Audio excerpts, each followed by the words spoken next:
देखो जैसे हम एक काम करें, एक फंक्शन ले लें y equal to x plus one by x, और हम मान लो इसका एक ग्राफ प्लॉट करें, y बराबर x plus one by x का ग्राफ बनाए। देखो ये कोई वेल नोन फंक्शन तो है नहीं जिसको हमें ग्राफ याद हो। अगर वेल नोन फंक्शन होता है तो उसका ग्राफ मालूम होता, मॉड है, लॉग है, फ्रैक्शनल पार्ट है, सब ग्राफ याद है। हम क्या करेंगे, देखो अगर इसका ग्राफ बनाना चाहते हैं तो सबसे पहला काम क्या होगा, हम यहाँ पर डिफरेंशिएशन करेंगे। डिफरेंशिएशन, ठीक, क्या होगा, देखो इसका differentiation D by D x, x का वन हो जाएगा, और वन बाई एक्स का डिफरेंशिएशन बताया था मैंने आपको कि वन बाई एक्स का डिफरेंशिएशन कैसे करेंगे, एक्स की पावर माइनस वन लिख लेंगे तो माइनस वन, एक्स की पावर माइनस वन तो माइनस वन, एक्स की power minus two, minus one by x square, है ना। तो वन बाई एक्स का डिफरेंशिएशन क्या हो गया, बोलो, minus one by x square हो गया, है ना। तो हमने इसका कर दिया देखो differentiation, D by D x हमने देखो इसका निकाल दिया। डी बाई डी एक्स क्यों निकाला, क्योंकि इसको पॉजिटिव नेगेटिव करने से इंक्रीजिंग डिक्रीजिंग मालूम चलेगा, ठीक है। देखो अब हम डी बाई डी एक्स को पॉजिटिव करें तो one minus one upon x square को पॉजिटिव करें, क्या होगा, देखो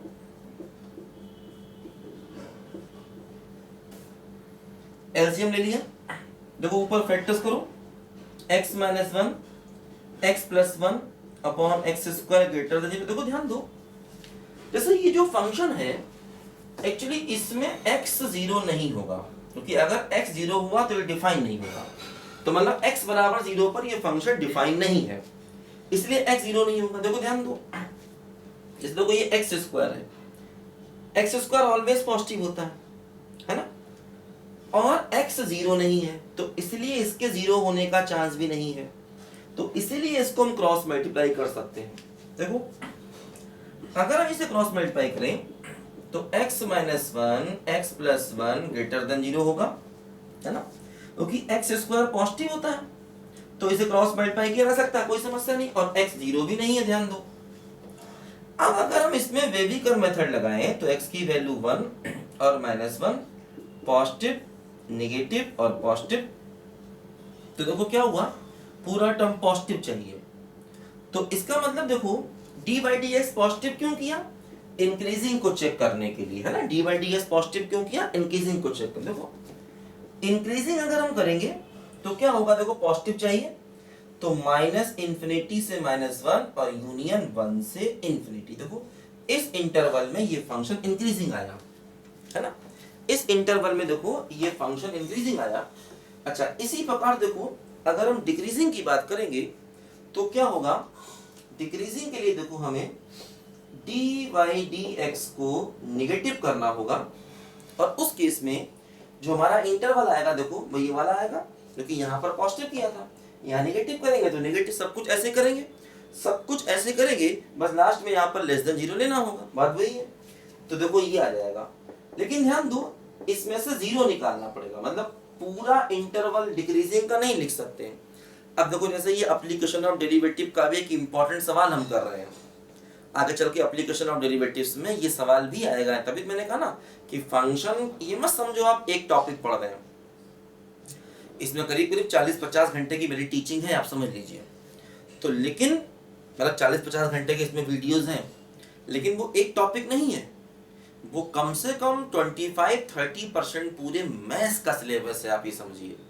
उसमें एक साथ बहुत सी बातें हमने सीखी, हमने उसमें ट्रिग्नोमेट्री भी सीखी, इनवर्स ट्रिग्नोमेट्री भी सीखी, एप्लीकेशन ऑफ डेरिवेटिव का बहुत सा पार्ट सीखा, बेसिक सारे फंक्शन सीखे, इसी में थोड़ा समय लगता है।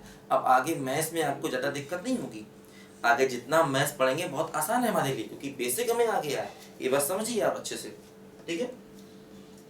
तो देखो क्या हुआ, डिक्रीजिंग में हमने ये पूरा इंटरवल नहीं लिया, इसमें से जीरो को निकाल दिया, क्योंकि ये फंक्शन जीरो पर डिफाइन ही नहीं है, इसलिए ऐसा हुआ, ठीक।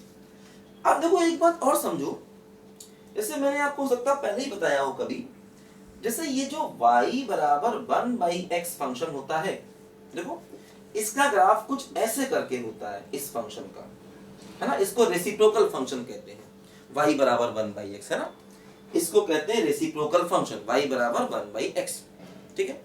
तो इसका ग्राफ इस तरीके का होता है हमेशा, मैंने पहले ही बताया होगा आपको। देखो ध्यान दो, अब जैसे अगर हम 0 पर देखें तो 0 के राइट से जाएं तो ग्राफ प्लस इंफिनिटी पर जा रहा है, देखो ऐसे करके, और 0 पर लेफ्ट से जाएं तो ग्राफ जा रहा है देखो माइनस इंफिनिटी पर। ध्यान दो, मतलब अगर हम इस फंक्शन में देखो 0 प्लस लिमिट, देखो limit x tending to 0 plus, इसका मतलब अगर हम x को 0 पर राइट से ले जाएंगे तो फंक्शन कहां जा रहा है, बोलो इंफिनिटी पर जा रहा है। देखो ध्यान दो, फंक्शन कहां जा रहा है, इंफिनिटी पर जा रहा है, देखो ऊपर जा रहा है मतलब इंफिनिटी पर जा रहा है। तो इसीलिए देखो ये इसको लिखने का मैथमेटिकल वे होता है ना, इसी चीज को एक्सप्रेस करने का ये, हालांकि लिमिट हम लोग आगे पढ़ेंगे लेकिन समझ लो आप लिमिट का मतलब यही होता है। ऐसे हमने कहा limit x tending to 0 plus, देखो 0 प्लस का मतलब हो गया 0 प्लस, प्लस एक सिंबल है, इसका मतलब ये हुआ आप 0 पर राइट साइड से आ रहे हैं। तो जब आप 0 पर राइट साइड से आएंगे तो ये पूरा फंक्शन का मतलब इस फंक्शन से मिलने वाला y, फंक्शन का मतलब y की वैल्यू ये कहां जाएगी, देखो इंफिनिटी पर जाएगी। और इसी को हम बोलते हैं राइट हैंड लिमिट, है ना, इसी को कहेंगे right hand limit at x बराबर 0। ध्यान दो, अच्छा इसी प्रकार देखो अगर हम 0 पर लेफ्ट साइड से जाएं, देखो अगर हम 0 पर लेफ्ट साइड से जाएं तो हमारा फंक्शन देखो कहां जा रहा है, y कहां जा रहा है, माइनस इंफिनिटी पर जा रहा है। देखो इसका रिजल्ट क्या हो जाएगा, बोलो minus infinity.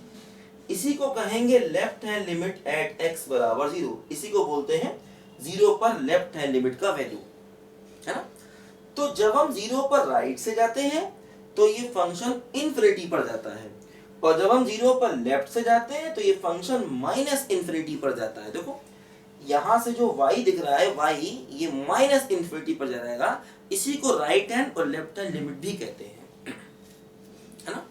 Right hand limit का मतलब होता है कि उस पॉइंट के राइट वाला फंक्शन आखिर क्या कर रहा है, और लेफ्ट हैंड लिमिट का मतलब होता है उस पॉइंट के लेफ्ट वाला फंक्शन आखिर क्या कर रहा है। तो राइट वाला फंक्शन का मतलब y, फंक्शन की वैल्यू मतलब y की वैल्यू कहां जा रही है, प्लस इंफिनिटी, देखो ये इसी को बोलते हैं right hand limit at x equal to 0। और जब हम 0 पर लेफ्ट से आएंगे तो देखो x tending to 0 minus, 0 minus का मतलब 0 पर लेफ्ट साइड से देख रहे हैं 1/x की वैल्यू, तो क्या हो रही, बोलो y कहां जा रहा है, माइनस इंफिनिटी, मतलब ये y की वैल्यू बता रहा है, ये y की वैल्यू बता रहा है।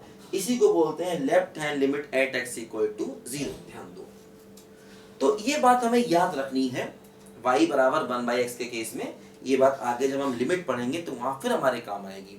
तो अभी थोड़ा हमको ये सीखना पड़ गया कि लिमिट का मतलब क्या होता है, ठीक है, क्योंकि इसकी हमको इसमें जरूरत है, क्योंकि ये एक बहुत इंपॉर्टेंट कॉन्सेप्ट है, इसमें हमें बहुत चीज़ों की जरूरत पड़ेगी। तो इस बात को हमें ध्यान रखना है, ये ग्राफ ध्यान रखना है, ठीक है। ये ग्राफ कैसे आया ये भी आप बना सकते हैं, मैंने पहले बताया होगा आपको। एक्चुअली क्या होता है, इसको ऐसे भी लिख सकते हैं x इंटू वाई बराबर 1। तो इस प्रकार का जितना भी ग्राफ होगा x इंटू वाई बराबर पॉजिटिव, है ना। एक्चुअली x इंटू वाई बराबर पॉजिटिव को हम रेक्टेंगुलर हाइपरबोला भी कहते हैं, इसको हम आगे चल के कोऑर्डिनेट में भी पढ़ेंगे। तो मतलब एक एक चीज कई कई जगह यहाँ पर आती है जो हम पढ़ते हैं ना, ऐसा नहीं कि ये टॉपिक खत्म चीजें खत्म, ऐसा नहीं होगा, ये चीजें आगे भी कई कई जगह पर यूज होती हैं, है ना। तो इसी को हम कहते हैं एक्चुअली आगे चल के कोऑर्डिनेट में रेक्टेंगुलर हाइपरबोला, ध्यान देना, रेक्टेंगुलर हाइपरबोला, ठीक है। तो इसका ग्राफ हमेशा ऐसे ही बनता है, ध्यान दो, है ना, इस फंक्शन का ग्राफ हमेशा ऐसे ही बनता है ना। तो इसको लिखो जरा सा बच्चे ध्यान से, फिर मैं आपको और कुछ इंपॉर्टेंट चीजें बताता हूँ।